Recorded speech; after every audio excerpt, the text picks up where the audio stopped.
შევხედა იყვას. რა დრო იყო, რამდენი იყავით სახლში? 4 საათი, 6 საათი, 4 საათი. ჭიათურაში ცხოვრებაძის ქუჩის 46 ნომერში მცხოვრები ნოზაძეების 6-სულიანი ოჯახი შაბათ ღამით მოვარდნილ სტიქიას დილამდე ებრძოდა.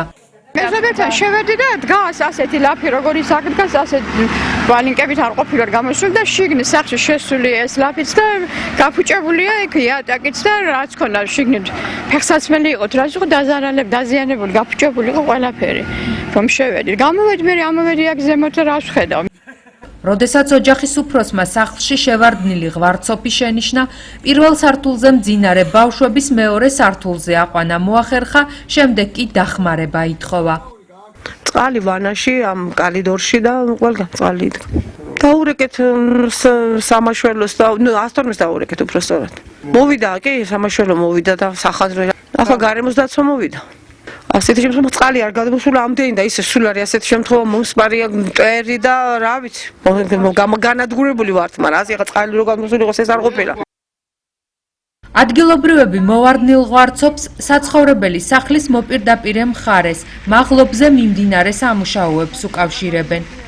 მანგანუმის მადნის ღია კარიერული წესით მოპოვების შედეგად ადგილზე არსებული ფუჭიქანი და მადანი მოვარდნილმა ნალექმა ავტომაგისტრალზე ჩაიტანა, შემდეგ კი საცხოვრებელ სახლში შევარდა. გადათხრა, რო გადათხარეს ყველაფერი. 60 წლის კაცი გავხდიაგერა და რას ვყურებთ ამას რა ამბავი ეს. ათხარეს მიწები გასულ ზებისკენ ამოთხარეს და წამევიდა ახლა წვიმის შემდეგად. ვართ ამ მდგომარეობაში სულ შიში ვართ რომ არაფერი გადმოვარდეს. წყალი და ყველაფერი აქანა. რატო? როცა ის არის გზა იკეტება ხოლმე მარგანიცი მოყვება ხოლმე მოდის ხოლმე და ჩამოისულე ლელეხი და ყველა მე ახლა ესეც ასე უარეს მდგომარეობაშია მაგრამ მე კიდე ადრე ვიყავი ასე მაგრამ ასე ძალიან არ ყოფილა ჩვენ. ნოზაძეების სახლის გარდა ღვარცოფმა ანგუსი ხვედელიძის საკარმიდამო ნაკვეთიც დააზიანა. განადგურებული მოსავლის სანაცვლოდ დაზარალებულს კომპენსაციის მოლოდინი აქვს. ხანა მაგე ხანა 1200 მეტრი იყო. ნახევარი დამარხეს არ გამიღია ხმაი. ვინ დამარხა? ვინ დამარხა და გადახსნეს ეჭი და დაღარეს ფუჭიქანი სილა. მაგრამ რა ქვია მაგრამ გვარია მაგრამ ვიცი. მე არ გამიღია ხმაი ახლა. ეს ამისანამღალი თუ იქნებოდა მაგრამ წყალი არ გადმოდიოდა საერთოდ. ახლა გადმოსულა ის დღე და ნახოთ ესე იგი თუ იმაში რამე ანდეიჩესე ვაცი და რამე ამოვაშიდა. ბოლო რა არის რა ქვია მაგალითად მე უნდა ვინახაურო ეს ახანა მომწონა რაღაცა მომწონდა. პირველად მოხდა ასეთი შემთხვევა. პირველად ეჟობლები იყვნენ რაღაცა და არ გამიღია ხმაინი რომ ვერ ვაწყენია ეს. როქსიადი ყველა აღდგომდა მაგას. და მაშინ აბა ხმას რატო არ იყო? რა არ იყო ჩამოსული იქ ახლა იწყალი. შეიძლება რომ გადახსნეს ის იწყალი. აღარ წამევიდა იქიდან აღარ წევიდა იქ თავის კალაპოში და წამევიდა აქ წამე იყო ის ხალმა ისილე. თორე ვარ წამეიღო მე არა ქეღაბი გაჩვენებულია. აი ეს სამუშაოები როდის დაიწყეს? რამდენი ხანია? წელიწადი ხდება მგონი. მანამდე არ მუშაობთ.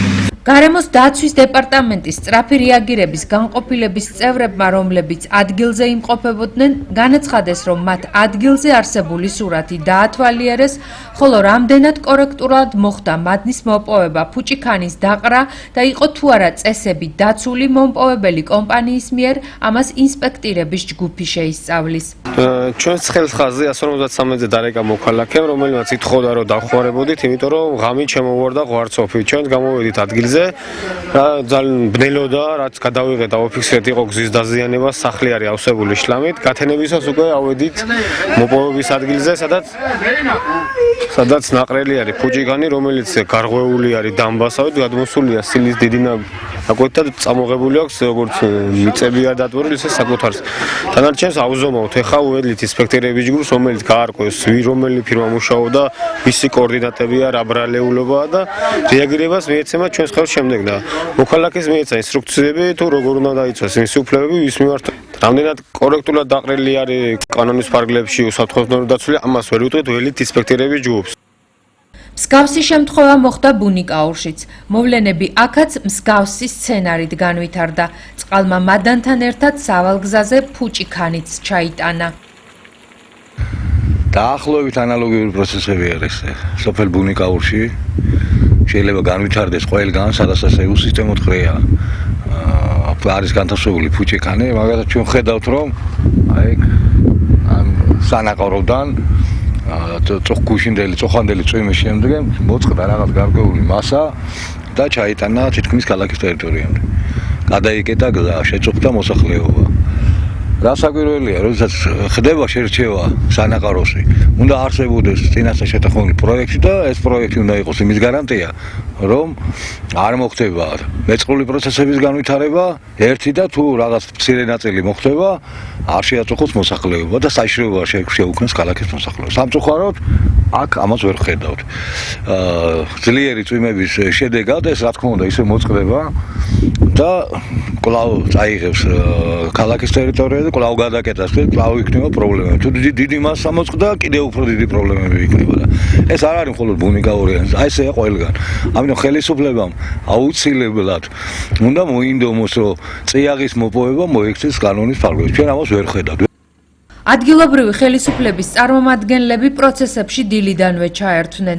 დაზარალებული ნოზაძეების ოჯახი მოინახულა მუნიციპალიტეტის გამგებელმა სულხან მახათაძემ. ჭიათურის მუნიციპალიტეტის გამგეობა იყო ჩართული იმ კუთხით, რომ სასწრაფოდ მოხდა რეაგირება და უკავშირდით იმ კომპანიას, რომელიც იქ სამუშაოებს აწარმოებდა, ჩართული იყო დასუფთავების სამსახურის ძალებიც და ამ კერძო კომპანიის მობილიზებით იქ მოიყვანეს ტექნიკა, მოხდა იმ გზის სავალი ნაწილის გაწმენდაც, ეზოს ნაწილობრივ ამოწმენდაც. ამ მოსახლის ეზოში ანალოგიური მდგომარეობა იყო ჯორჯიან მანგანეზის ღია კარიერზე სარქველეთ უბანში, იქიდანაც ფუჭმაქანმა გადაკეტა გზის სავალი ნაწილი. ამის გაწმენდა და აღმოფხვრა მოხდა ჯორჯიან მანგანეზის დახმარებით. ჯორჯიან მანგანეზმა გაწმინდა ეს გზა. წმინდა გერმანეს ქუჩაზე სანიაღვრე არხი, ეს არის ერთ-ერთი ალბათ ჭიათურის დაარსებისთანავე შექმნილი ერთ-ერთი სანიაღვრე არხი, რომელიც საკმაოდ დიდი მოცულობის არის ნაგუცის ტერიტორიაზე. მოხდა ამ სანიაღვრე არხის ფაქტიურად ჩარეცხვა და ჩანგრევა.